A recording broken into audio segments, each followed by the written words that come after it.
Diese Frontmaske ist wirklich außergewöhnlich schön. Ja, sie hängt auf einem Citroën und wurde speziell designt, hat auch, abgesehen davon, dass sie schön aussieht, noch einige funktionelle Details mit drin, die wir gleich mal erklärt bekommen. Ja, das Besondere hier in dem Fahrzeug ist, es ist von Robeta, ist hier unten das Gewicht 2960 Kilogramm mit geeichten Wagen, ja, von bochwagen.ch. Das ist schon gut, wenn du dich mal kurz vorstellst. Ja, mein Name ist Eugen Krämer von der Firma Robeta, Vertriebsleiter. Und ja, ich habe das Vergnügen, auf den meisten Messen dabei zu sein und eben unsere Fahrzeuge vorstellen. Ich bin jetzt hier mit der Firma Steiners in Konolfingen hier für unseren Schweizer Händler und präsentieren erstmalig in der Schweiz den Robeta Sport. Also eine besondere Version unserer Fahrzeuge. Ja, es ist außergewöhnlich, Preis um die 90.000 Euro, Ja. kann man sagen. Aber es hat einiges zu bieten, denn es ist kein normales Fahrzeug. Ihr habt viel investiert. Ja. Allein das Design ist ein Hammer. Die Gesamtlänge von dem Fahrzeug? Das ist ein 6-Meter-Fahrzeug. Wir haben hier eben eine Sportausstattung schon im Interieur über die Beklebung. Wir haben, wie gesagt, schon die Schnitzlerfront vorne, die einige Kunden schon kennen, und eine besondere Felge der Firma Bobbet, die wir haben für uns exklusiv machen lassen. Die gibt es also auf dem Markt, auch in Schwarz-Silber oder in Anthrazit, aber in ganz schwarz-matt haben wir die als sogenannte Exklusivfelge. Es ist gar nicht so einfach, so eine Felge fertigen zu lassen. Die Traglast muss stimmen. Also es ist wirklich nicht trivial. Ja, genau. Das ist die CW5 von Bobbet. Wie gesagt, die ist ja für den Fiat und für den Citroën ist die genehmigt. Und wie gesagt, wir haben nur eine optische Variante gemacht. Den Sport zeichnet hier aus, dass wir eine besondere Beklebung haben. Also mit dieser Graphitfolie, eben auch in dem besonderen Design. Das ist ein Teil der Sportausstattung. Wir haben dann Lederapplikationen im Fahrerhaus und haben eine Leder-Alcantara-Ausstattung eben innen drin. Und das ist also ein Aspekt. Das ist unsere Dieselheizung. Die gute Truma Kombi D. Jawohl, die 6er. Die ist bei uns Serie in den Paketen. Das ist die Dieselheizung. So, jetzt schauen wir kurz hinten rein. Das Fahrzeug wirkt ein bisschen länger, weil die Türen geöffnet sind, aber das ist ganz gut, wenn du ihn mal zumachst, bitte. Ja. Dass wir mal gucken können, wie das Design aussieht, wenn die Türen geschlossen sind. Ihr habt 3 Fahrzeuge hier, wir werden alle 3 mal zeigen. Citroën Jumper, Ja. bauähnlich mit Fiat Ducato. Ist baugleich, ist eben nur der Peugeot-Motor drin. Und der Peugeot-Motor ist halt eben leichter wie der Fiat-Motor, das wissen viele nicht. Und ist etwas moderner. Das ist der 2,2 Liter mit 165 PS, den wir eigentlich zu 90% verkaufen. Und wie gesagt, ich persönlich finde ihn etwas spritziger wie den Ducato-Motor. Der Ducato müssen wir halt haben wegen der Automatik. Genau, die Automatik, die 9-Gang-Automatik gibt es nur für den Ducato. Nur über Fiat, ne? Gibt es nur bei Fiat, exklusiv. Ja, aber das ist halt die Frage, also im Moment noch die bittere Pille. Es gibt hier eine Halbautomatik hier für den? Nein, Auch nicht. Also es Nein. gibt nur Schaltgetriebe. gibt nur Schaltgetriebe. So, der geht. Was hat der für eine Leistung, der Motor? Der hat 165 PS, ist ein 2,2 Liter Motor. Also er ermöglicht laut Taro, ich fahre das mal ab und zu 170, ist überhaupt kein Problem. Sehr schön. Hier vorne ist die Tür, die ist auch designt. Ihr habt schwarze Fenster. Was sind das für Fenster? Das sind die S4 Deluxe heißen die. Das ist eine Abwandlung von dem S6. Seitz. Das heißt Seitz, ja, S4. Deluxe ist eine Variante, die kriegt nur der Hersteller und ist im Handel nicht zu bekommen. So, Neuwagen Helios, hier vorne steht's. Die Firma Steiners ist wo? Die Firma Steiner sitzt hier in Konolfingen bei Bern. Das ist unser Schweizer Händler. In der Schweiz. Ja. In Deutschland haben wir ein Händlernetz mit ca. 18 Händlern bundesweit. So, das Design, du kommst aus der Modebranche, hast mir erzählt. Jetzt vielleicht mal das Fliegen. Das war mal mein ursprünglicher Beruf. So, das Thema Fliegengitter ist ja toll, wie bei allen Fiat Ducatos gelöst. Wenn du es mal gerade zumachst, bitte. Ja, da sind wir im Moment noch bei dem Thema hier. Bei diesem Fliegengitter, da stellen wir momentan gerade um. weil wir haben einfach bei dem Dometic den Nachteil, dass wir hier nie diese Wölbung richtig treffen. Das heißt, sie schließt nicht sauber.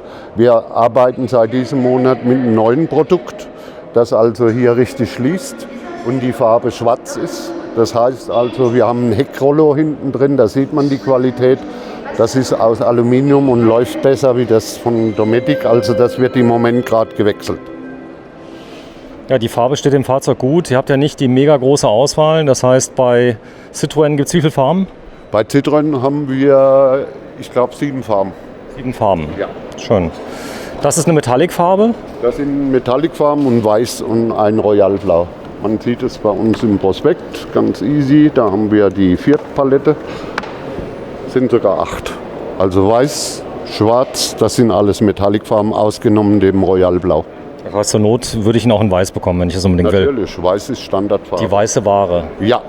Und bei Fiat haben wir nur ausschließlich Sonderfarben. Da gibt es also Grautöne, Olivgrün, das Blau, ein ganz Schwarz, ein sehr schönes Anthrazit, einen dunkelroten Orange, also sehr mutig sind wir da, und Weiß auch, klar. Genau, wenn du mal so lieb bist, mal vorne aufmachst, will den Motor mal sehen, dann haben wir die Möglichkeit, mal reinzuschauen, denn der Motor ist anders, nicht von Fiat, sondern von Peugeot.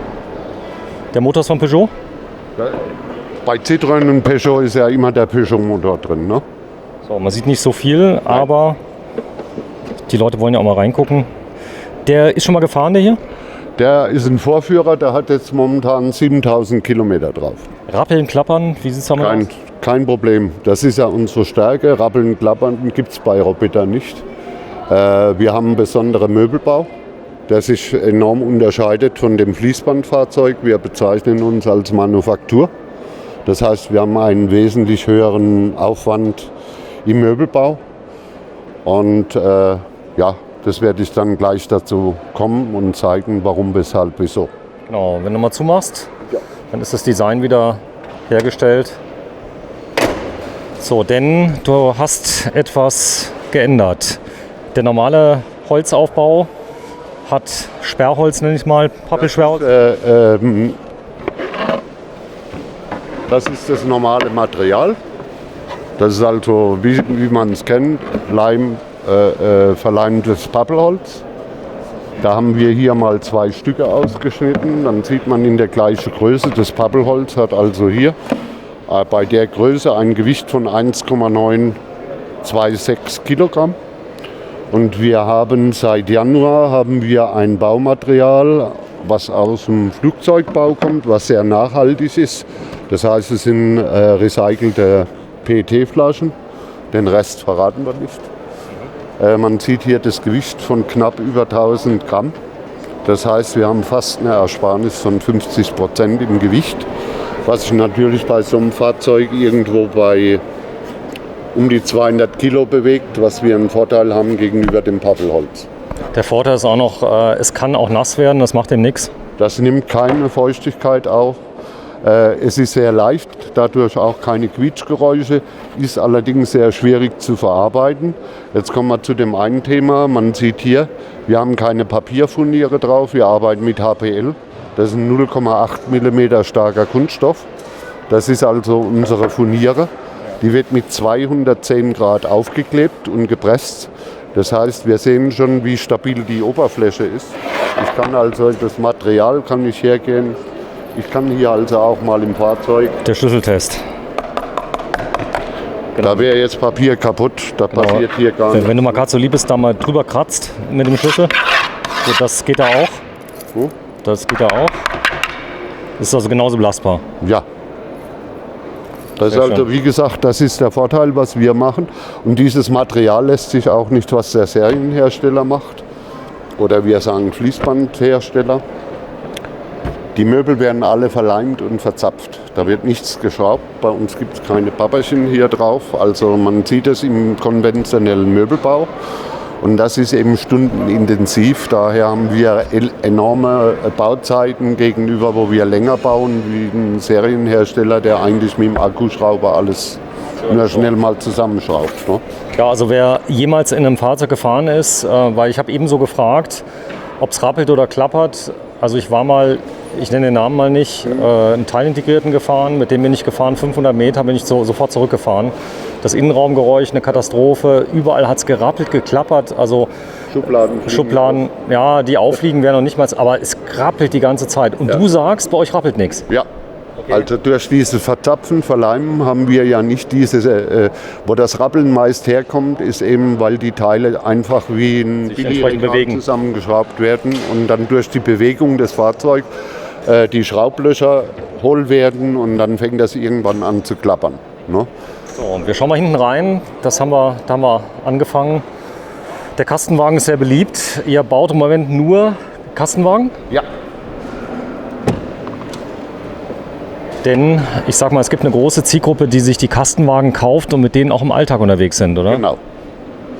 Das ist also im Moment ein Segment im Wohnmobilsektor mit den größten Zuwachszahlen. Autarkie spielt immer mehr die Rolle. Das heißt also, die Fahrzeuge sollen so sein, dass man irgendwo auch nicht unbedingt auf dem Zelt oder Stellplatz sein muss. Komplett autark. Das heißt, wir haben hier ein Paradebeispiel an Autarkie. Die Fahrzeuge sind also extrem hochwertig isoliert mit Armaflex.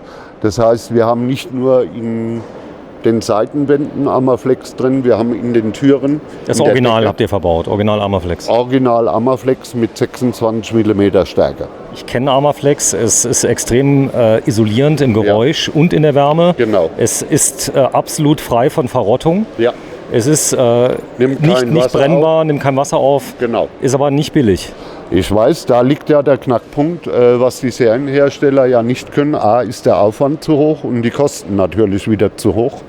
Wir isolieren eben hier extrem sorgfältig, wie gesagt, auch die Türen im Boden, in der Decke, überall die Übergänge. Das Fahrzeug ist komplett textil ausgestattet. Man sieht es hier an den Heckstüren auch verkleidet. Ja, ist richtig schön gemacht. Kunstleder. Wir haben, und da sind wir stolz drauf, alle Stoffe, die wir verwenden, sind sogenannte B2 geprüfte Stoffe. Das heißt also flammhemmend ausgerüstet. Und die Stoffe innen sind meist mit Teflon und Nano-Beschichtung, sodass wir hier ganz unempfindliche Innenstoffe haben. So, ich zeige mal gerade, das sind die Originalscharniere, aber ihr habt auch hier hinten das gute alte Seitsfenster drin. Genau. Aber nicht das gute alte, sondern das gute neue. S4 Deluxe. Das hat ja den Vorteil, wenn ich dieses Fenster öffne, das geht schon los damit, immer diese Spielerei, wenn das mal offen steht. Ich mache das hier auf, ich kann es in jeder Höhe stehen lassen. Ja, du hast eine Alarmanlage drin. Ich halt eben rein. Ja. Man muss nicht da 5-mal tippen, bis das irgendwann sich mal überlegt zuzuklappen. Ne? Ja, ich habe das gleiche im VW-Bus und bin ganz begeistert. Man muss eigentlich wissen, dass man diesen Knopf drücken muss. Genau. Weil mein Sohn drückt ihn nie und dann macht's. Geht auch, aber nicht so oft. Das ist auch hier bei den Verdunkelungsrollos. Ja. Viele gehen her und ziehen einfach, da machst du das kaputt. Das hat extra diese Verriegelung, hat diese Kunststoff-Plissés. Ich stecke die hier oben drauf, dann habe ich blickdicht zu und kann dann hier ganz easy rauf und runter. Wenn man weiß, wie es geht. Genau. Ja, da ist jetzt eine Alarmanlage drin? Da ist eine Alarmanlage, die Vibro 3 Safe Lock von Titronic. Ist der Hammer, oder? Ja. Also wir bieten die ab Werk an und wir bieten sie sogar jetzt in dem neuen System an mit Kill-Funktion und Profinder. Wird also komplett ab Werk so auf Wunsch drahtlos. Drahtlos. Genau, sag mir nochmal den Namen. Titronic Vibro 3 Safe Lock. Preis? Die verbauen wir also für 799 mit einem Gaswanner, der hier vorne unten sitzt. Der schwarze Kasten. Das ist Narkosemittel und Gaswanner an der Rückbank und das schwarze Kästchen. Da unten das, gell? Ja. Nee, neben der Dusche. Genau. Und alle Fenster, auch die Oberfenster abgesichert damit, Türen, Hecktüren etc. pp. Ja, was ziemlich krass ist, sind hier unten die Schienen. Das heißt, ihr habt hier Original Airline-Schienen drin. Originale. So wie sie im Flieger verbaut werden. Wir haben hier Vinylboden. Der ist also komplett, da ist nichts mit Druckstellen oder so. Holz drunter? Da ist noch momentan eine Holzplatte drunter. Wir basteln rum, um hier eventuell noch mal 30, 40 Kilo rauszukriegen, weil die natürlich sehr schwer sind, die Bodenplatten.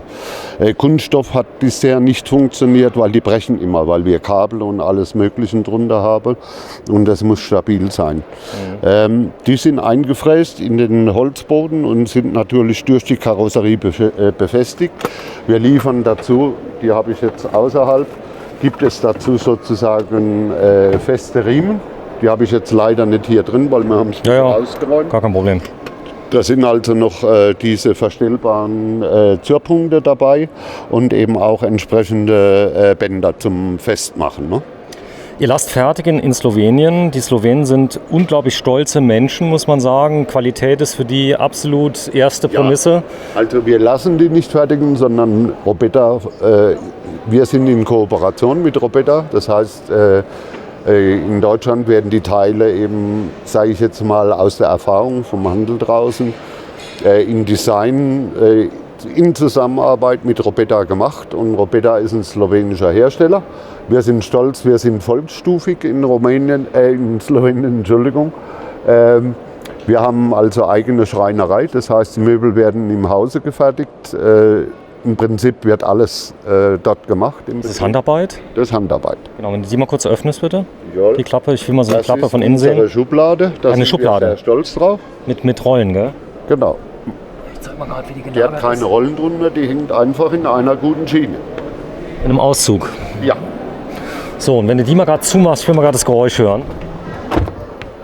Mit Softclose. Mit Softclose. Und wenn du die zumachst, dann wird die leicht zugezogen. Das heißt, die ist ein bisschen Druck, damit sie nicht klappert. Ja. Okay. Du siehst hier. Das ist geil. Ich liebe das jetzt. Selbst wenn sowas passieren würde, passiert gar nichts. Sag mal, der. Hier haben wir das Gasfach. Ach, wie süß. Ihr habt dieses winzige Teilchen mit 2 Scharnieren festgemacht. Ja. Und zwar wird hier von oben einmal im Jahr eine 5-Kilo-Flasche reingemacht. Dann drehst du hier einfach auf und zu. Ich habe eine Dieselheizung. Ja. Ja, deswegen brauche ich eine ganz kleine. Kochen. Ja, klar. Deswegen brauche ich eine ganz kleine Glasflasche. Ja. Okay. Und das ist so ein verstecktes Fächlein. Da ist ein Crash-Sensor drin auch, für die, die es mal vergessen.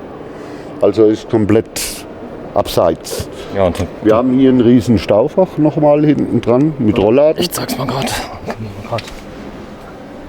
Was ist das für ein Rollladen? Das ist ein Aluminium mit Latexlagerung.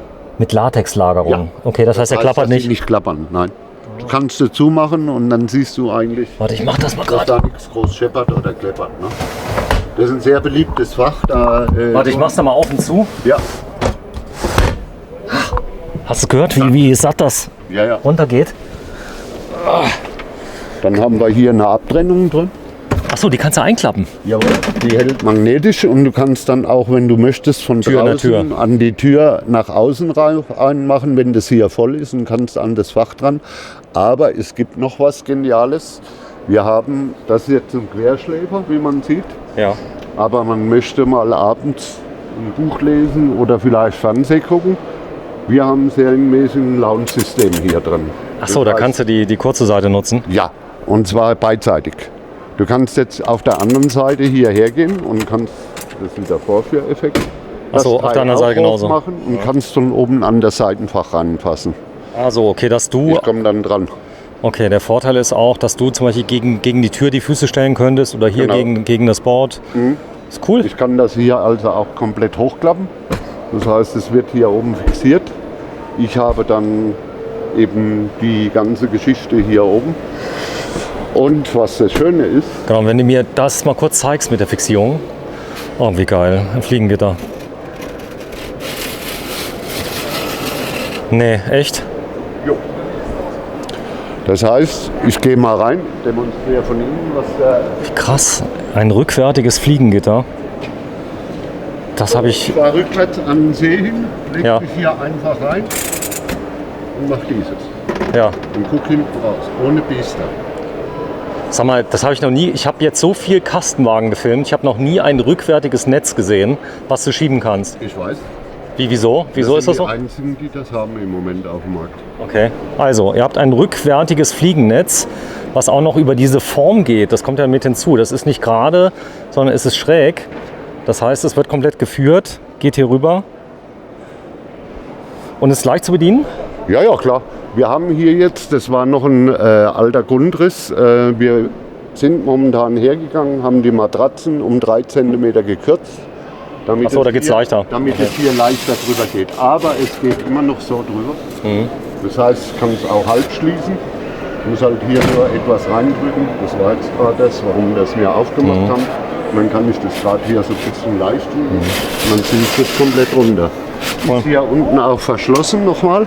Da kannst du mal. Das wird mit praktisch verbaut von uns, damit hier auch keine Biester reingehen. Das heißt, es schließt komplett bündig nach unten. Die können da nicht durch. Ja, und das ist auch die Qualität, wie wir jetzt die neuen Fliegengitter vorne an der Schiebetür bekommen.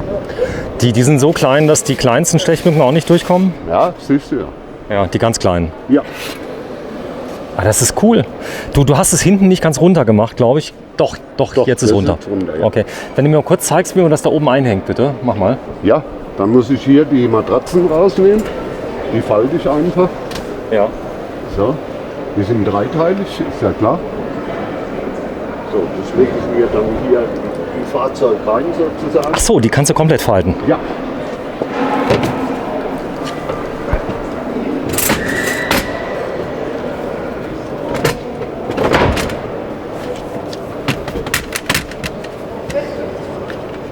So, das war's. Das war's. Jo, So, jetzt ist das oben. Jetzt kann ich es als Lieferfahrzeug verwenden. genau. Ist das schön mit dem Magnet, oder? Ja, das ist alles magnetisch. Wie gesagt, hat einen Vorteil, wenn ich hier zu habe, kann ich hier das Innentürchen aufmachen und kann hier eben, wenn das geschlossen ist, ich habe hier geladen, immer noch hier reinfassen. Was noch leichter ist, ist eben die Geschichte, was ich mit dem Lounge-System hier, dass ich hier oben runtergreife, mache das Fach hier auf. Das ist echt schön, der Wagen. Also das mit dem Holzsystem, die ja kein Holz sind, das ist schon interessant. Das heißt, auch diese Tür ist aus dem Material? Ist alles gleiches Material. Okay. Das heißt, es kann nicht verrotten, es geht gar Ja. nicht. Warte mal, ich komme mal kurz hoch zu dir. Lass uns mal reinstellen. Ich würde mal gerne in so einen Schrank reingucken, vielleicht Ja, in den da. natürlich, wir haben hier eine Scharnier. Du siehst, was hier passiert. Warte, ich zeig mir das schon hier. Das habe ich noch nie gesehen, so eins. Zumindest nicht bei Wohnmobilen. Ja. Vollkorpus. Aha. Da ist aber auch was verschraubt hier an der Seite. Ja klar, der muss ja irgendwo fixiert. Das ist also nicht hier verschraubt. Wir müssen hier verschrauben wir. Das ist klar. Hat aber nichts mit Möbel zu tun, sondern das muss ja an das Fahrzeug Festgeschraubt befestigt ans Fahrzeug. werden. Aber die Möbel unter sich, die sind Die nicht Möbel verschraubt. sind nirgendwo geschraubt hier. Okay. Das ist alles geklebt. Du siehst hier keine Schrauben an den Seiten, auch hier. Das Schöne ist jetzt, was jetzt passiert. Also die meisten schließen sogar von allein. Ja, ist Das okay. eine Einstellungssache.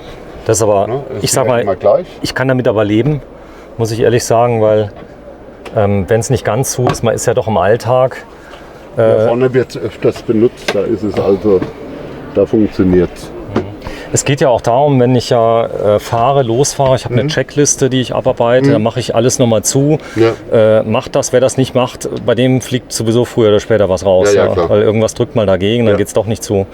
Weißt du, was wir machen? Wir machen mal eine kurze Einführung von vorne, dass wir das Ganze mal zeigen. Ich zeig mal. Was man auch hier sieht, hochwertige Lattenröste. Das ist also alles geleimt. Ja? Also das ist nicht gerade Fichte. Die sind auch ordentlich gelagert. Also nicht so diese Alurahmen, die dann irgendwo ein Fichtenlättchen zwischendrin haben. Das sind also auch hochwertige Lattenröste und auch das Matratzenmaterial. Also das loben unsere Kunden enorm. Ne? Wir bieten auch ab Werk gleich die passende Bettwäsche an dazu. Ne? Ja, das ist auch gut Weil so. das ist ja denn dreiteilig, das kannst du nicht das kaufen. genau zu finden, das ist so. Das Telefon rappelt den ganzen Tag bei dir, nehme ich an. Ja, ja, das geht den ganzen Tag. Das ist okay so. Du hast hier oben einen Lüfter drin, der ist elektrisch? Jawohl, der geht mit Fernbedienung. Das ist allerdings unser altes Modell von Dometic. Das heißt, der hat eine Fernbedienung. Ich kann mit dem dann, ich mache ihn jetzt mal manuell an. Es geht auch. Ja. Der bringt mir natürlich enorm viel. Oh ja, du merkst es richtig. Ja, ich kann also den so stellen, dass er nach außen zieht oder dass er reinzieht. Das geht alles über Fernbedienung. Wir haben das Fabrikat allerdings jetzt gewechselt. An anderen Fahrzeugen sehen wir das nachher. Da gibt es noch ein Highlight dazu. Da gibt es jetzt was Neues. Ich habe den gesehen drüben. Der ist mit Aufbau So ein Luxuslüfter, der von der Seite, glaube ich, einen Einlass hat. Der kann, glaube ich, gar nicht regnen. Also selbst bei Regen kannst du ihn auflassen. Genau, ja. Da habe ich jetzt zu viel verraten. Verdunkelung und ist halt im Gegensatz zu dem auch lichtdurchlässig. So geil. Ja, mach nochmal aus. Ist leiser wie der hier. So, der wird aber auch den Regen automatisch erkennen? Der hat einen Regensensor. Ein Regensensor. Ja. Aber wie gesagt, der ist Schnee von gestern. Den Schnee von bauen wir gestern. nicht mehr ein. Der ist aber auch nicht schlecht. Sag mal, wer das Auto jetzt kriegt, das ist ganz okay. So, ich gehe mal kurz von der anderen Seite rein. Dann zeigen wir das Auto mal, wie es da ist. Und das wäre quasi der Eingang. So, das hier ist, mal gucken, ob es auf ist. Ne, ist zu. Das könnte ein Außengasanschluss sein. Das können wir uns gleich mal angucken. Und ja, so sieht das Ganze denn aus. Ich muss noch kurz warten, bis sie rauskommt. Guten Tag. Bonjour. So sieht das schöne Auto denn von innen aus. Und der baut ihn mal ganz kurz nochmal zusammen. Ich zeige mal gerade so kleine Details. Wir drehen übrigens bei Karatec in Kürze in der Pfalz oder in Rheinland-Pfalz. Und da hängt auch ein Karatec-Fernseher. Robeta. Das Innendesign mit Leder und ich denke mal Alcantara. Und ein Muster drin mit Sichtnähten. Und hier sieht man nochmal den ganzen Grundriss. Wenn ich mich jetzt mal setze, so sieht der Möbelbau aus, sehr clean, sehr, sehr modern. Ich habe schon mal ein bisschen moderiert. Ihr arbeitet auch zusammen mit Karatec. Jawohl. Ihr seid wahrscheinlich zufrieden. Ich drehe in 2-3 Wochen bei Karatec. Wir zeigen mal so ein bisschen was. Mache ich. Ich grüße den Herrn Schäfer herzlich. Die bauen gute Sachen, oder? Wir suchen uns eben von allem das Beste. Das ist so, als ich das eben gesehen habe, alle Kastenwagen sehen da von außen mehr oder weniger gleich aus. Jetzt habt ihr ja das Problem, alle fahren auf Fiat Ducato. Da kannst du dich kaum noch abheben, aber das ist ein gutes Auto, also Citroën Ducato.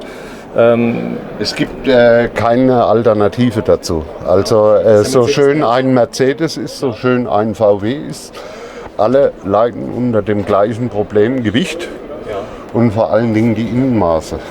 Der Sprinter und der Crafter und der MAN sind ja im Prinzip eine Typus von Karosserieform.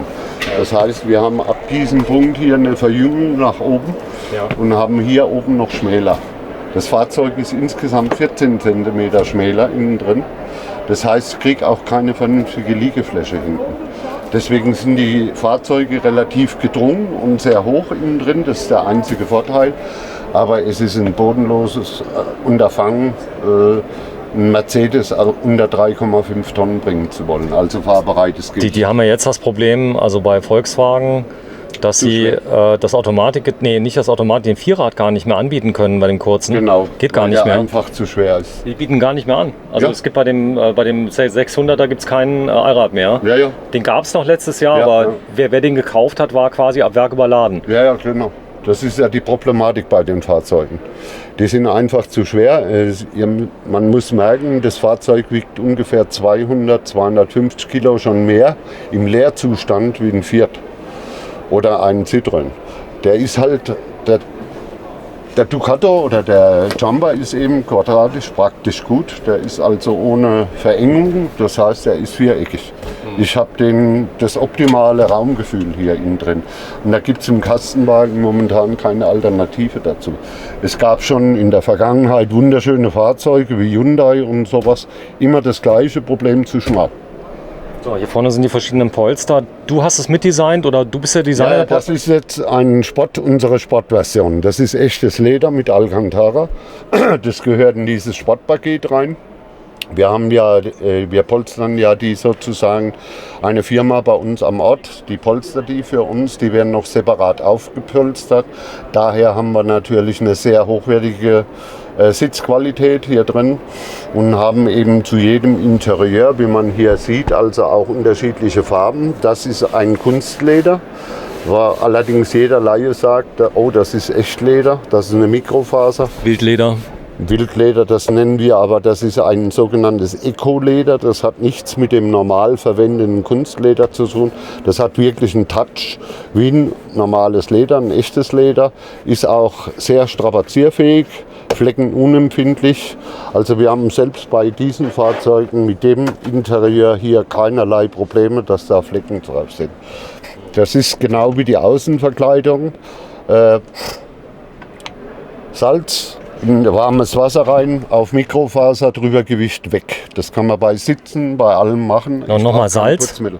Einfach ein lauwarmes Wasser nehmen, etwas ein halber Löffel oder ein Löffelchen Salz rein, das auflösen und mit Mikrofaserlappen praktisch abwischen und mit dem Föhn kurz nachtrocknen, ist jeder Flecken weg. Krass. Also ich habe die auch schon wegbekommen, nur mit Wasser, muss ich sagen. Ja, aber der Trick mit dem Salz. Kennt man ja, weiße Tischdecke, Rotwein drüber. Was macht die Oma? Die holt schnell mal das Salzfässchen. Ne? Und Salz löst ja eben den Schmutz auf und daher ist es also relativ unproblematisch. Ne? Schön. So, ich setze mich mal kurz dahin, wenn du dich mal kurz da reinsetzt. Jo. Dann zeige ich mal gerade, wie man da so sitzt. Du bist, wie groß bist du? Ich bin 1,86. 1,86? Ja. Großer Mann.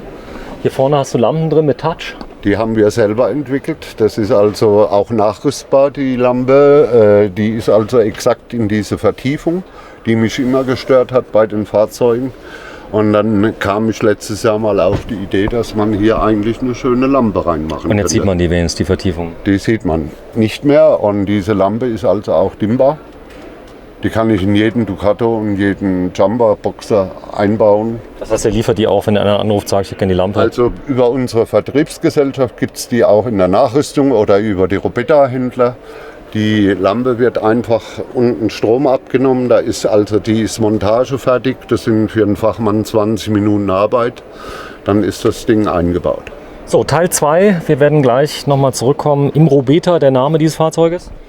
Das kommt aus dem Griechischen, also der Inhaber von Robetta, der hat so einen kleinen Faible für die griechische Mythologie, wie es so schön heißt. Deswegen heißen die Modelle auch Apollo, Helios, Ares, Kronos. Ja, und die haben immer griechische Namen. Und Robetta ist im Prinzip das Kürzel für Rho und für das B, die Beta. Ne? Der Neuwagen Helios, wir sind bei Steiners Wohnmobile in Konolfingen. Sie sind in der Schweiz und ja, da steht er. Stell dich noch mal kurz vor. Eugen. Hallo Eugen, ich grüße dich herzlich. Ja, du bist ganz stolz auf das Fahrzeug, denn es ist holzfrei aufgebaut oder nahezu holzfrei, bis auf eine Bodenplatte, die vielleicht noch drin ist. Das spart unglaublich Gewicht. Wenn du mir mal so ein kleines Detail zeigst, wie hier das rausklappbare Fach, darunter verbirgt sich nämlich tatsächlich nochmal ein Fach. Da kann ich was reinstecken, fast ein Geheimfach. Und da auch nochmal eins. Das heißt, also hier könnte ich zum Beispiel irgendwas reinlegen, was flach ist, wie Zeitschriften oder Karten. Ich empfehle immer einen kleinen Feger. An was? Ein kleiner Handbesen. Ein kleiner Handbesen? Ja, und zwar, weil die Treppe hier unten immer sehr schnell voll ist mit Rollsplit und sich verkantet. Und dann hat man einen Handfeger nicht immer zur Hand und das ist ideal für sowas. Ja, du hast das Design auch selber gewählt. Das heißt, die Holzfarben, die sind fix? Die sind fix. Wir haben aber 5 verschiedene Dekors. Das sehen wir nachher noch in den anderen Fahrzeugen. Okay. Also wer da nichts findet, wir haben auch 2 Baustile, also sprich 2 Designlinien. Sozusagen haben wir für das Fahrzeug 10 Variationen anzubieten.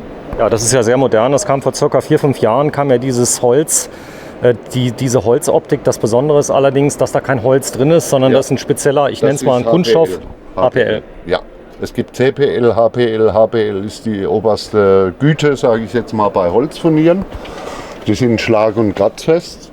Und wie gesagt, es hat also eben die Vorteile, das ist wesentlich strapazierfähiger. Vor allen Dingen auch in unserem Bad hat es einen Vorteil, ich brauche keinen Duschvorhang. So, wir gehen mal ganz kurz hoch. Ich zeige mal so ein kleines Detail. Da oben ist die Klappe. Die habt ihr schön ausgeführt. Ihr habt überall diese gleichen Druckschlösser. Das sind Duschloks, nennt man die. Ja. Wir haben hier ein Riesenfach hier oben. Also es wird immer gefragt, ob man das aufgrund des Ambientes weglassen kann. Wir sehen das als ein sehr wichtiges Fach. Also die meisten Kunden schätzen das auch, weil da ist immer mal Jacken etc., irgendwelche Dinge, die man da verstauen kann. Und es hat einen zweiten Effekt. Es ist für die Isolation des Fahrerhauses, wenn da die Sonne drauf knallt, ideal, weil das gibt eine zusätzliche Isolierung, was im Sommer sehr gut ist, weil da wird, wenn hier vorne so ein schönes Sunroof drin ist, eine Bullenhitze. So ist es. Ja, ihr habt ein großes Fenster. Hier ist jetzt das Putzlicht von der Messe drin. Genau. Aber normalerweise würde dann der blaue Himmel dort scheinen. Genau. Und ich sag mal. Wir verbauen vorne das große Heki. Sag mal, eine kurze Frage. Es gibt kein Allrad, oder? Hierbei gibt's. Natürlich. So, das heißt, den gibt es als Ein Allrad. Citroën Jumper ist als Allrad lieferbar. Der Fiat nicht. Fiat hat keine Erlaubnis, keine Homologation. Nicht das heißt, möglich. Ist der Allrad möglich auf 3,5 Tonnen? Ja, Geht. geht bei uns. Ja. Sogar mit Aufstelldach. Das ist krass. Also Allrad fragen ja viele nach. Also wir verkaufen ist ja durchaus ein viele Thema, Allrad. Wir haben den Dorschell-Allrad und durch unsere Leichtbauweise können wir also, wie gesagt, wir haben in Düsseldorf ein neues Aufstelldach vorgestellt. Leider habe ich es nicht hier. Ist einmalig auf dem Markt. Das bieten wir auch zum Nachrüsten an. Das ist eine Eigenentwicklung mit einem befreundeten Unternehmen, sagen wir mal so, das viele Features hat, was andere nicht haben. Und halt qualitativ sehr hochwertig ist. So, wir werden gleich mal zeigen, da vorne ist der neue Aufstelllüfter da. Da habe ich auch schon ein Video von gesehen im Internet, der ganz toll ist. Siehst du den auf dem Van? Das ist der, den du meintest? Aufstelllüfter. Ja, da ist dieser... Der hintere, ja. Der Deckenlüfter, Genau, ja, der Air Max. Warte mal, ich zeig's mal, das ist der Air Max. Den bietet ihr jetzt in dem Fahrzeug auch an. Den werden wir uns gleich mal angucken. Das ist der neue. So sieht er aus. Und auch den gibt es demnächst. Und so sieht er von innen aus. Der hat noch zusätzlich, wie gesagt, der ist eben transparent, ist aber getönt. Und was halt bei dem schön ist, wir haben hier ein Verdunkelungsrollo. Und der hat eine Automatik, gell? Diese Licht drin. Ne? Ja. Ich kann Temperatur einstellen, der ist wesentlich leiser wie der Dometic vorher.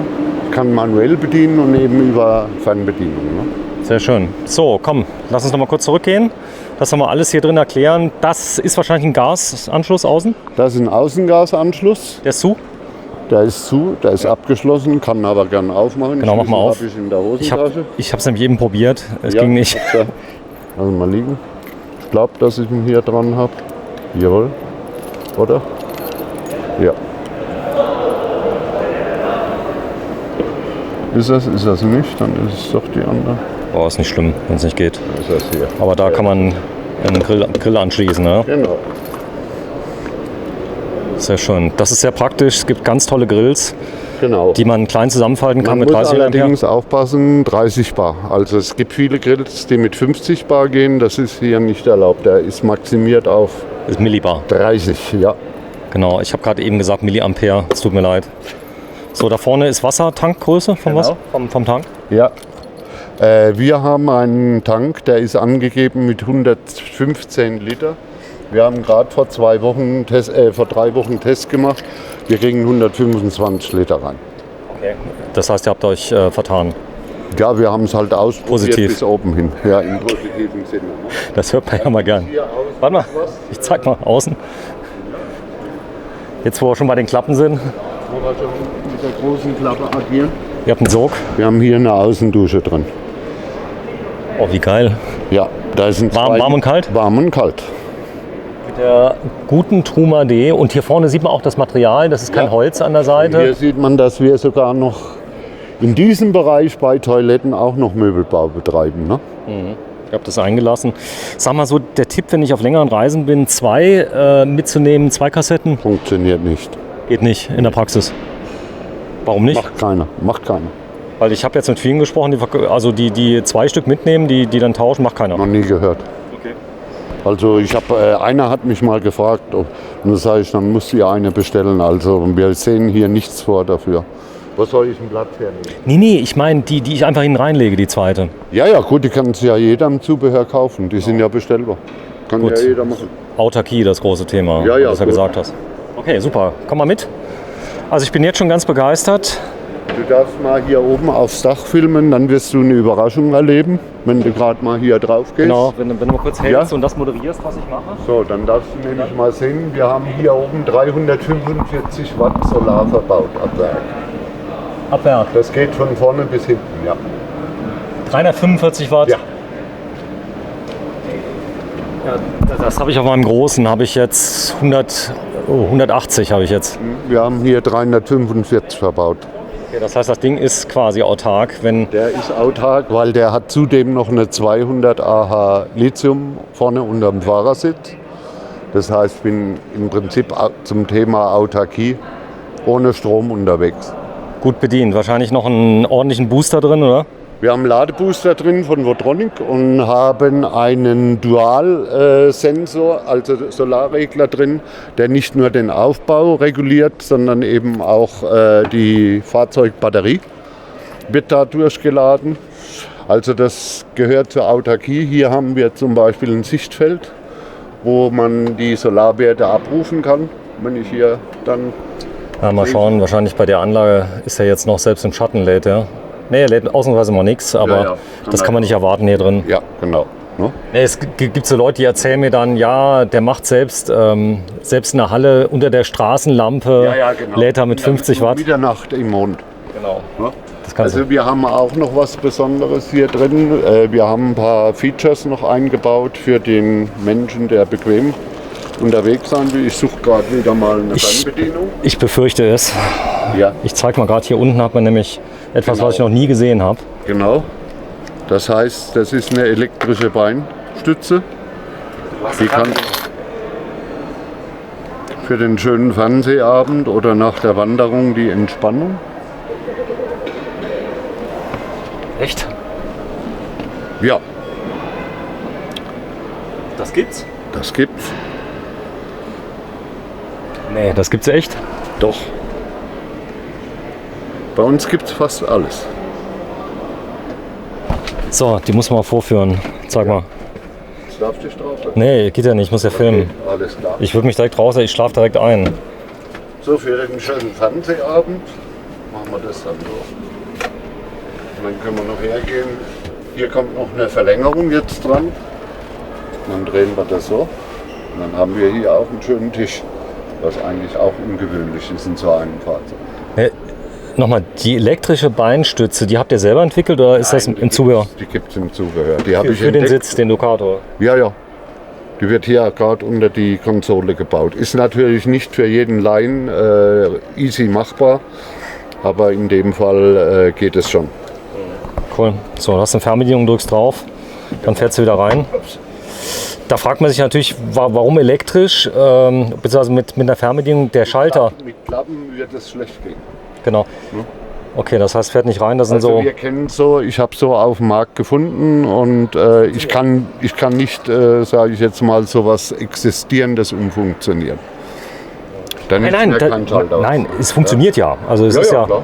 toll. Also ich bin ganz beeindruckt. Wie gesagt, was wir auch haben, Ja. ist eben für den Bereich Kastenwagen haben wir einen Hubtisch, der ist optional bei uns. Das Besondere an dem Tisch ist eben, ich kann den verschieben, drehen, wenn jemand etwas fülliger ist. Ich kann also hin und her bewegen, kann mich hier gemütlich reinsetzen. Wie gesagt, ich kann so drehen, Ja. schieben hier rüber. Ist Wir sind jetzt ab nächste Woche, die Teile sind jetzt gekommen, gibt es diesen Tisch noch eine Verlängerung. Das heißt, wir haben hier einen Einsatz, der wird hier ungefähr in der Länge sein. Das heißt, wenn ich den drehe, kann ich hier auch gemütlich frühstücken. Face-to-Face habt ihr sowieso. Ja. Weiß ich sitze mir gegenüber. Cool. So, hier vorne habe ich meine 2 Sitze. Dann hier mal aufmachen bitte, hier oben. So, da sind dann nochmal Stauraum. Deine berühmten Scharniere, Genau. die ich noch nie gesehen habe vorher. Die nicht klappern. Hat gesagt, dieses Auto klappert nicht. Klack. Ha. Diesmal hat es geklappt. Ja, einfach mach mal. Also muss ich schon hier mal diesen aufsetzen. Ne? Das heißt, während der Fahrt, du fährst das Auto selber schon mal? Ich fahre das selber. Ich Und es habe klappert keine nicht? Klapper.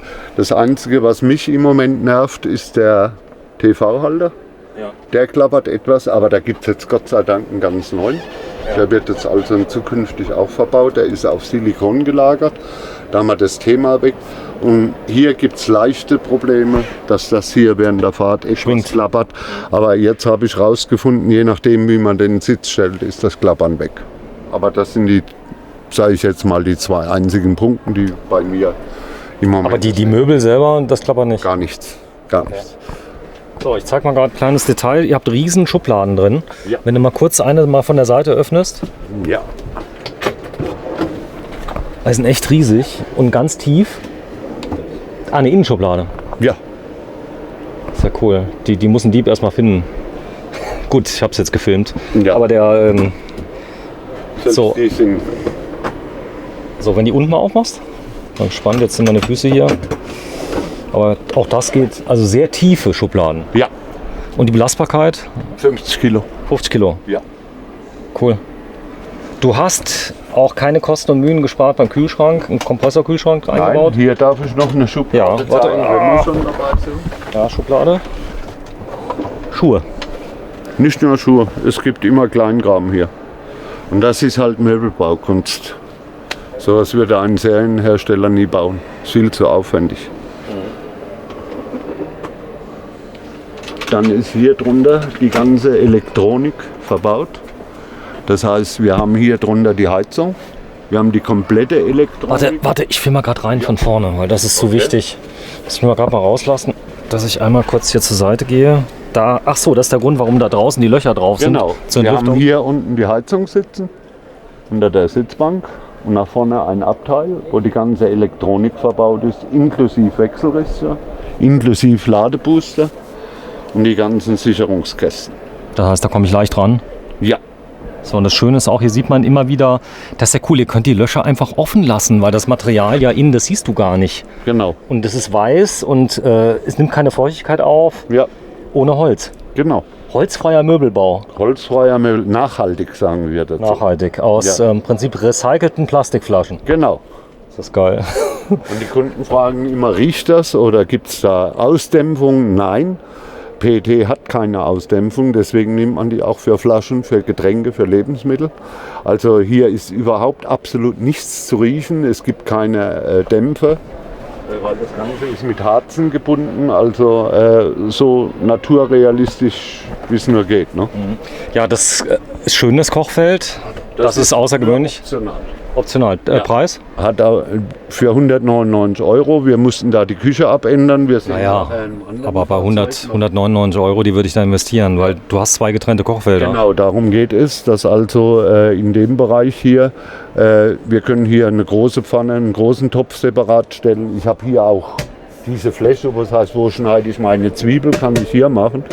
Ich mache das weg und habe hier ein großes Waschbecken auch, Spülbecken, wo auch ein bisschen was geht. Und das Ganze ist so, wir hatten jetzt gerade eine Diskussion, weil wir hier ja Hitzeentwicklung haben. Also nochmal, dieses Material wird mit 210 Grad draufgebracht. Wir haben also jetzt schon Fahrzeuge draus, wo hier keinerlei Schutz ist. Es ist nichts passiert, es ist nichts angekogelt, es passiert überhaupt nichts.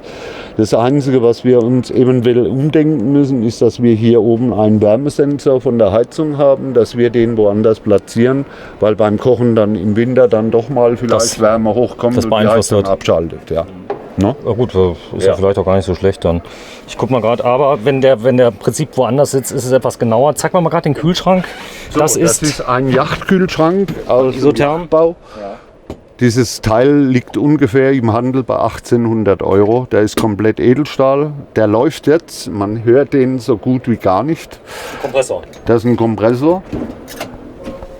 Der hat hier oben ein Gefrierfach.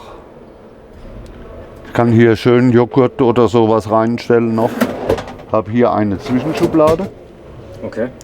und habe hier noch einen Haufen Platz. Ich kann das hier wegmachen. wenn ich Sag mal, was ist das für ein Ding? Das ist für Flaschen.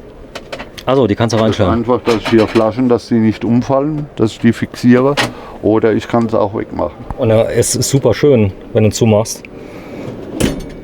Und er ist sehr sparsam. Der ist Stromverbrauch. absolut sparsam, weil ja das Beste ist ja, die Kunden wollen immer oben haben. Klar, ist bequem, nicht bücken. Aber ich erkläre es immer so, ein Kühlschrank ist wie ein Behältnis, wo ich Wasser drin habe. Wenn ich die Tür aufmache, fällt das Wasser nach unten, alles läuft den Boden entlang. Das passiert auch mit der Kälte, daher verliert der Kühlschrank an Energie bzw. an Kühle. Und wenn ich die Tür zumachen, muss er wieder hochfahren und muss wieder den Kompressor einschalten, damit er auf die verlorene Kühle wieder hinkommt. Das habe ich beim Schubladenkühlschrank nicht, weil die Kälte nicht rausfällt. Zeig mal gerade die Schublade nochmal, dass man das sieht. Das heißt, du ziehst die ganze Schublade raus. Ich ziehe die auf und der verliert hier nach unten, kann die Kälte nicht weg. Das heißt, sie bleibt drin stehen. Wenn ich jetzt zumache, spürt der Fühler innen drin, der Thermostat, aha, ich habe noch 7 Grad, ich muss nicht einschalten. Weil die Geräusche und der Energieverbrauch kommt ja daher, dass ein Kompressor anspringen muss, weil er kühlen muss. Und je mehr Kühlverlust er hat, desto öfters muss der Kompressor anspringen. Also gibt es auch mehr Verbrauch. Cool. So, ich zeige mal gerade ein kleines Detail. Hier hast du einen Glashalter oder was ist das? Ja, das ist einfach zur Deko. Das ist bei uns schon so Standard. Das heißt, Warte, ich kann mal gerade hier rum. Innen drin das Fach gemacht. Da ist leider, hat da jemand gewütet, wie es immer aufmessen ist. Das ist normal beleuchtet. Wir können hier eine Butterschale reinmachen, wir können Gläser, Tassen etc. rein. Wir können es im anderen Fahrzeug nachher filmen, da ist es dekoriert. Das ist einfach so ein Aufreißer optisch, um jetzt, sage ich jetzt mal, nicht nur viereckige Schränke hier zu haben. Du machst mir mal einen Gefallen, mach mal hinten die Tür zu. Ich will mal gerade das Gefühl ja, das Geräusch und einmal kurz filmen, wenn ich jetzt hier liege, wie schön das Bett gemacht ist und wie das Gesamtfeeling ist. Und wenn du danach mal zu mir kommst, krass. Ist Ende Gelände. Genau, und jetzt die Tür mal zumachst. Ich will nur mal gerade, wenn das geht. Dann müssen wir hier noch ein bisschen so. Genau, ist nämlich auch Vorschrift, alle müssen offen sein. Das machen wir gleich wieder auf, direkt. Aber ich will nur mal hören. Ist zu? Ja, das hier vorne kriege ich im Moment. Na, ist okay. So gut wie zu. So gut wie zu. Es ist, also gut, das macht auch das Armaflex, oder? Das heißt, ja, das ist, also Kunden sagen uns, die vorher andere Fahrzeuge hat, dass die Ruhe hier drin, die Außengeräusche wesentlich geringer sind. Ist ja klar, du hast Armaflex. Du hast Armaflex drin, das heißt, die Seitsfenster, die sind auch doppelt? Ja, eben. Okay, dann machen wir schnell wieder auf, auch die Türen, dass wir das Konzept. Ich meine, man hört es auch mit der Isolierung, wenn man eine Tür zuknallt. Oder, genau, wenn du die mal gerade zumachst, mach die mal zu. Das Rollgeräusch, ne? Das klingt viel dummer. Ne? Bitte nochmal. Normalerweise macht es Klack, also es macht dieses typische Blechgeräusch. Mach mal feste zu. Oh, ich will es einmal. Macht so. Ja. Das ist eben das Dumpfe hier drin, weil hier ist Armaflex und auch noch diese Isolier. Die Verkleidung ist auch nochmal. Also es gibt ja so die Ausbauvideos, wenn man die sieht, die verwenden ja immer Armaflex, die Profis, die selbst ausbauen, die verbringen allein mal 2 Wochen allein Armaflex kleben. Ja. So, das heißt, das ist eine Höllenarbeit, die Fahrzeuge werden zerpflückt, wird Armaflex reingemacht. Ja. Da ist der Fernseher von Karatec. Ist da jetzt eine Sattanlage drauf oben drauf? Da ist eine VDB-Sattanlage drauf, ja. Das heißt, wir haben hier ein Schnellstartsystem. Das heißt, ich kann hier also jetzt zum Beispiel, wenn ich hier drauf drücke, nur auf den, also ich löse den. Wie gesagt, da kommt jetzt ein neuer. Ja. So, ich habe hier einen Schnellstarter, in dem ich einfach hier drauf drücke. Ja. Dann geht es hier an und dann richtet sich die Anlage von allein auf. Das war's, ein Knopfdruck. Ein Knopfdruck. Das Schöne an der VDB ist, das sind also der Hersteller verbaut alles nur mit Metallscharnieren. Das heißt, da ist kein Kunststoff drin. Deswegen geben die auch 5 Jahre Garantie. So das Altern von den. Genau, gerade von den Zahnrädchen. Das ist der sogenannte Receiver. Ist die lahm, die Antenne? Weil so manchmal braucht man eine ewig. Also wenn ich den Standort stark verändert habe. Relativ schnell. Also man sieht es jetzt schon hier oben, die müsste jetzt schon, die dreht schon zum Suchen. Ne? Ja gut, wir haben wahrscheinlich keinen Empfang in der Halle. Genau. So, jetzt haben wir hier, ich nehme an, die exakt gleiche Technik bei dem Rollo, oder? Hier bei dem... Ja, aber da werden wir jetzt etwas anderes bringen. Noch da wird in den nächsten Tagen wird das endgültige Update erfolgen, dass wir hier gar keine Lamellentür mehr reinmachen werden. Und dann? Voraussichtlich. Statt? Überraschend. Ah, okay. Das ist wobei was Neues im Spiel. Die ist ja auch nicht schlecht. Ja, aber es ist einfach speziell auf Messen. Wir haben drüben schon ein Fahrzeug, das ruiniert. Das schließt gut, wenn man es behandelt. Das heißt, sie klappert auch nicht während dem Fahren. Wenn hier das Fahrzeug auf der Messe steht, vorhin kam einer und riss das drüben im anderen Fahrzeug, weil er gemeint hat, das wäre eine Tür. Ja, Hat sich versucht ohne aufzureißen. Fragen. Weil jetzt, wenn ich dran gehe, muss ich hier schon ein bisschen fest drücken. Weil So, die da ist soll ein Magnet. geschlossen bleiben. Ne? Wir haben hier, da sind wir stolz drauf, ein relativ großes Bad. Das wurde jetzt dieses Jahr neu entwickelt. Wir hatten das vor Jahren schon mal, hatte Robita das ähnlich, aber 6 Meter Länge sind wir hier. wir sind auf 6 Meter Länge. Wir haben hier 90 cm Oberbreite. Das Besondere an dem Bad ist, das ist ein Schwenkwaschbecken. Das heißt, ich gehe hier rüber mit Süß. dem Ja. und jetzt habe ich hier eine Duschkabine wie daheim. Ich brauche keinen Vorhang, gar nichts. Ich dusche in diese Richtung, das heißt, das darf alles nass werden. Ja, ist ja Hier egal. Das HPL. Ist ja kein Wir haben Holz. hier Silikonfugen drin. Wird immer wieder gesprochen, ja, ohne Duschvorhang und ohne Trennscheibe. Es gibt einen Mitbewerber, der hat hier also eine Scheibe drin. Das heißt, du stehst du hast keine Oberarmbreite. Ich habe hier eine Oberarmbreite. Egal, ob ich eine Scheibe reinmache oder nicht, der Dampf beschlägt auch hinten auf der Toilette und überall. Ich muss es trotzdem trocken wischen hinterher. Wobei wir haben den Vorteil, wir haben ein Dachfenster, Wärme und Feuchtigkeit zieht nach oben ab. So nach 2-3 Minuten wird es hier schon trocken. Und dann gehe ich nur mal kurz mit Mikrofaserlappe hier drüber, habe ich gleichzeitig beim Duschen auch noch meine Dusche gereinigt. Es kann aber nicht verrotten. Nein. Das ist so Gar nichts. krass. Also hier die Lamellentür gefällt mir schon gut. Also klar, also ihr kriegt jetzt was anderes, was dir jetzt ein bisschen besser gefällt, sagen wir es mal so. Kann man Nicht das so nur sagen? gefällt, sondern es ist, sage ich jetzt mal, wahrscheinlich sogar irgendwo optisch schöner und vor allen Dingen, es geht nicht kaputt. Okay. Weil wir haben hier einige Fälle, wo die Leute einfach falsche Handhabung etc. fragt mich nicht warum. Sie kriegen es hin. Ja, Okay, verstanden. Da oben ist noch ein Schrank. Mach den mal auf, bitte. Die Tiefe, hier sieht man also auch Vollkorpus natürlich. Ja, jetzt sind wir hier in der Schweiz. Die Schweizer sind dafür bekannt, dass sie... sieht man zum Ja, Beispiel, wenn ich mal so simuliere, zum Thema Klappern. Ne? ja, ich weiß, was du meinst. So, dann sind wir hier in der Schweiz. Die Deutschen haben es auch, Ja, was haben die? Kaffeemaschine. eine Kaffeemaschine. Ja, die ist natürlich drin auf 6 Meter. Die kannst du ausziehen? Die kann man ausziehen. Die ist jetzt hier wahrscheinlich etwas auszufassen gerade, wie es so schön heißt. Ja. Weil die Leute da auch immer rumspielen. Das heißt, wir haben die hier angefräst. Ja. Achso, die sitzt da genau drin. Genau, die nimmst du hier raus, steckst du hier unten in die Steckdose. Die kannst du auch hier oben bedienen. Aber du musst mich gleich mal kurz mal reinfilmen lassen. Ja, Dann kann ich nämlich mal zeigen, da ist die Fräsung. Und das ist eine ESE-Pad-Maschine aus Italien, die hat 15 Bar Druck. Ah, okay. Das heißt, die macht auch ordentlichen Schaum. Die macht einen richtigen guten Espresso oder Lungo.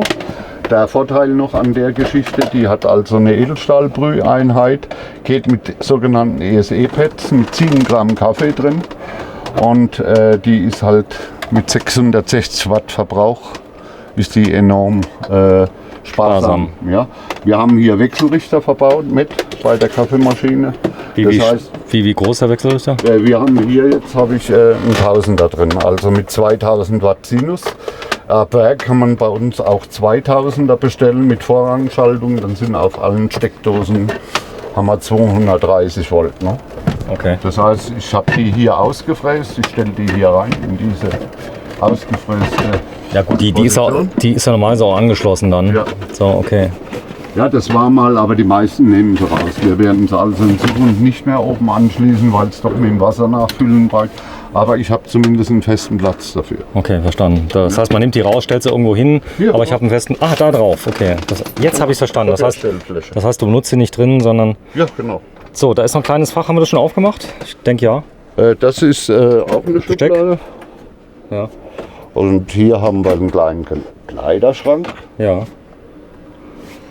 Schön, da kann ich was hinhängen. Genau, das ist für die Kleidchen.